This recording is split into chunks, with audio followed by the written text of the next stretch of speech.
Սիրելի հայրենակիցներ, խոսքս ուղղում եմ անձամբ Նիկոլ Փաշինյանին, որովհետև Հայաստանը վաղուց իր ձեռքում կենտրոնացած ավտորիտար ռեժիմ է, որովհետև ներշնչված պետությունը ես եմ համոզումով մի կողմ է դրել օրենքի ուժ ունեցող կառավարության ծրագիրը, դրժել է բոլոր խոստումները եւ հիմա թուրք-ադրբեջանական օրակարգն է դարձել ուղենիշ։ Անցնող տարիների Փաշինյանի դիվանագիտական ձախողումները, անձնական վախերն ու պատկերացումները Հայաստանի պարտությունը դարձրել են անշրջելի, խորացրել երկրի անկումը։ Իշխանության եկակ համազգային էյֆորիայի մթնոլորտում, իսկ այսօր ատելություն եւ վրեժ եք ցանում, քաղաքական բանտարկյալներ, հալածվող եկեղեցի, միջազգային նվաստացում, հուսալքված հասարակություն, լրագրողների ահաբեկում, նաեւ անսահման պոպուլիզմ եւ սուտ, որտեղ անգերազանցելի եք։ Վերջերս էլ հայտարարեցիք, թե աղետաբեր պատերազմ կլինի, եթե սահմանադրական մեծամասնություն չունենաք։ Ալիևը ձեզ է շանտաժի ենթարկում, դուք հայ ժողովրդին։ Իրականում խոստովանում եք, որ ոչ մի խաղաղություն էլ չեք բերել, տապալել եք երկրի ռազմավարական եւ դիվանագիտական կարողությունները, որդեգրել եք շարունակական զիջումների, այսինքն քաղաքական եւ քաղաքակրթական ինքնասպանության ճանապարհը։ Այսպիսով հնարավոր պատերազմի պարագայում արդարացնում եք նաև հերթական ագրեսիան։ Սա խաղաղության մասին չէ, ինչպես խաղաղության մասին չեն Բաքվի դատավարությունները, Հայաստանի օկուպացված տարածքները, վերջին շրջանում Ադրբեջանի դիրքային առաջխաղացումը։ Հանձնվել եւ տալ։ Սա է ձեր անվտանգային կոնցեպտը։ Սա անուն ունի՝ փուլային կապիտուլյացիա։ Իսկ անվտանգության ձեր միակ բարձիկն ու երաշխիքը ձեր օձիքին հանգրվանած Հայաստանի Հանրապետության թիթեղե մակետն է։ Արդար, կայուն եւ երկարատև խաղաղությունը ոչ թե շարունակական զիջումներով է հաստատվում, այլ ամբողջական եւ արժանապատիվ լուծումներով, ինչի կարողությունը, պարոն Փաշինյան, դուք չունեք։ Նաեւ պետության մասին ձեր պատկերացումներն են հակաօրինական եւ անառողջ։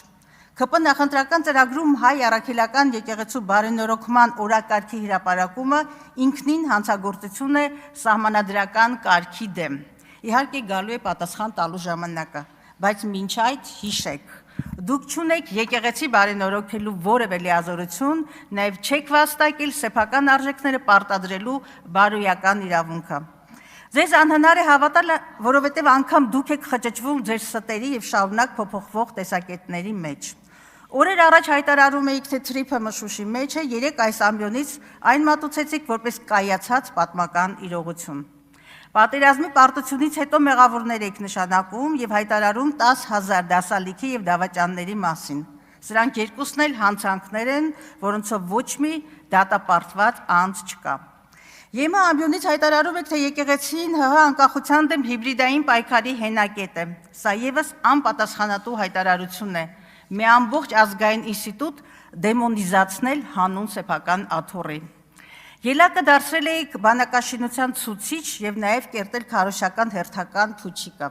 Ձեր նախկին թիմակիցը օրերս բանակի մասին իրական թվեր հրապարակեց, ինչը ես չեմ կրկնի, ամեն օր առերեսվում ենք բանակի ողբերգական լուրերին, իսկ հանձնաժողովի նախագահն էլ բանակը պիտակավորեց որպես թերուսների վայր։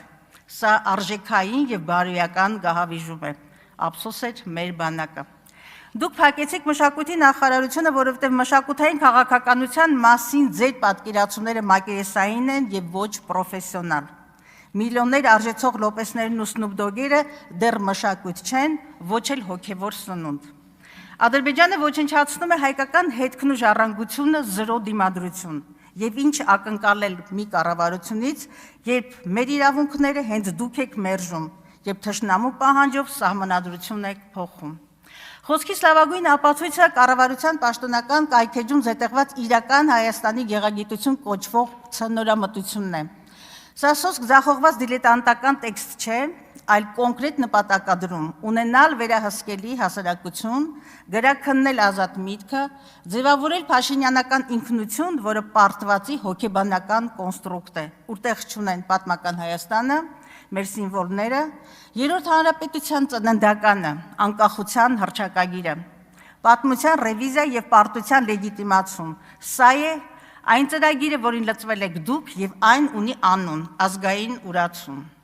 Այնուամենայնիվ, այսպես կոչված իրական Հայաստանի ճարտարապետը դուք չեք, դուք թուրանական երազանքի բեմադրիչն եք։ Սա ձեր անձնական ընտրությունն է։ բայց ձեզ ոչ մեկը թույլ չի տվել ջնջել մեր ազգային հիշողությունը եւ աճուրդի հանել մեր անցյալն ու հատկապես ապագան։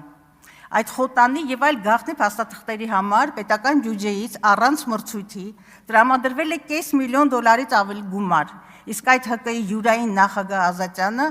դարձել է Գեղարվեստի ակադեմիայի ռեկտորի պաշտոնն ստանձնել, ավելի շուտ շնորհվել է նրան, եւ այսպես է առանց բացառության ամեն ուր։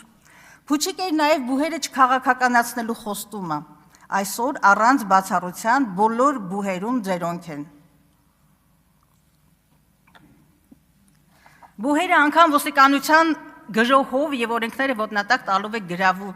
գրավում, ինչը տեղի ունեցավ Բրյուսովում Գյուրջինյան օպերացիայով եւ թքած, թե այդ զավթումը բյուջեի վրա 10 միլիոնի բեռ դարձավ եւ դատարանի վճռով մի շարք որոշումներ բեկանվեցին։ 300 դպրոց եւ 500 մանկապարտեզ քարոզչական փուչիկը շատ վաղուց պայթել է, կառուցվել եւ հիմնանորոգվել են ընդամենը 102-ը։ Եվ առհասարակ ԿԳՄՍ ոլորտի կապիտալ ծախսերի կատարողականը 40%-ի շրջանակում է, ինչը նշանակում է 60% չիրականացված խոստումներ։ Հիշեցնեմ, Արցախում թշնամուն են թողնվել 237 դպրոց եւ Ամարասը, հայոց առաջին դպրոցը, 400 վանք եւ եկեղեցի, 7 քաղաք, 100-ավոր գյուղեր եւ պարզապես 3000-ամյա հայրենիք, որը գին չունի։ Եվ հիմա ձեր լուր հայացքի ներքո այն հավասարեցվում է գետնին։ Դուք նաև դպրոցներ եք փակում։ 26 սեպտեմբերից հիմնականում սահմանամիջ մարզերում փակվելու է շուրջ 229 դպրոց, որոնցից 218-ը ինձ մի ընդհատեք, դուք դրա իրավունքը չունեք։ Հասկացանք սուտը, հաստատում եմ, դա սուտ է, բայց մի ընդհատեք։ Ուրեմն ժամանակս էլ վերականգնեք։ Նաև դուք դպրոցներ եք փակում 2026-ի սեպտեմբերից հիմնականում սահմանամերձ մարզերում փակվելու է շուրջ 229 դպրոց, որոնցից 218-ը համայնքների միակ դպրոցն է։ Փակվում են Տաուշի, Սյունիքի, Վայոց ձորի մարզերի դպրոցների գրեթե կեսը։ Եվ անհայտ է մոտ 8000 աշակերտի մի քանի հազար անձնակազմի ճակատագիր։ Սա նշանակում է դատարկել սահմանամերձ գյուղեր, թշնամու առջև բացել երկրի դարպասները։ Կառավարության չիրականացրած մեկ խոստում եւս, մոտ 300 երեխա դուրս է մնացել պարտադիր կրթության համակարգից։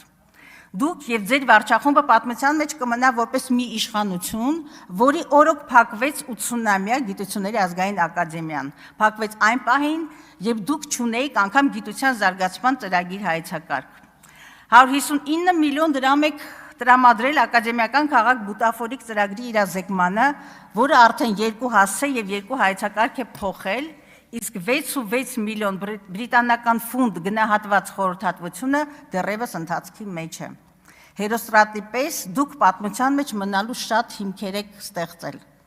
Նշաձողեր տապալելու մեջ էլ եք անգերազանցելի։ Վարկաբեկեցիք պարլամենտական երկրի թիվ 1 ամբիոնը, պարոն Փաշինյան, ինչ լավ է, որ եկաք եւ կլսեք, ուզում եմ հատկապես սա լսեք։ Այո, վարկաբեկեցիք այս ամբիոնը այն դարձնելով գաղափարազուրկ, ոչ նորմատիվ լեզվամշակույթի եւ ոչ նորմատիվ վարքի կիսաբաց լուսամուտներ։ Ձեր ամենաթողությունը անուն ունի՝ բոլշևիզմ։ Պարոն Փաշինյան, թմբուկի հարվածների տակ հնարավոր չէ թաքցնել իրականությունը եւ իրական Հայաստանը։ Ձախողել եք բոլոր ոլորտներում։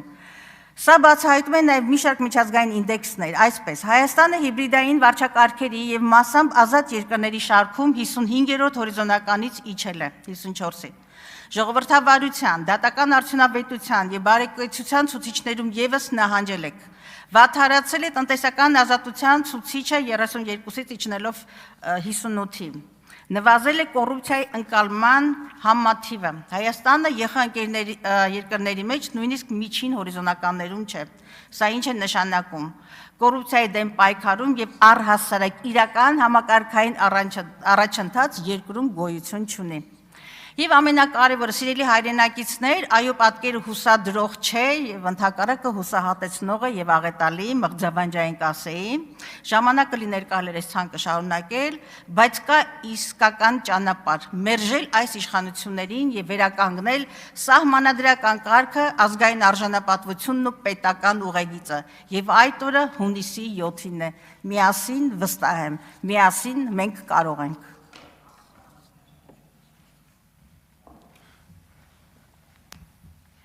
Լիլիթ Մինասյան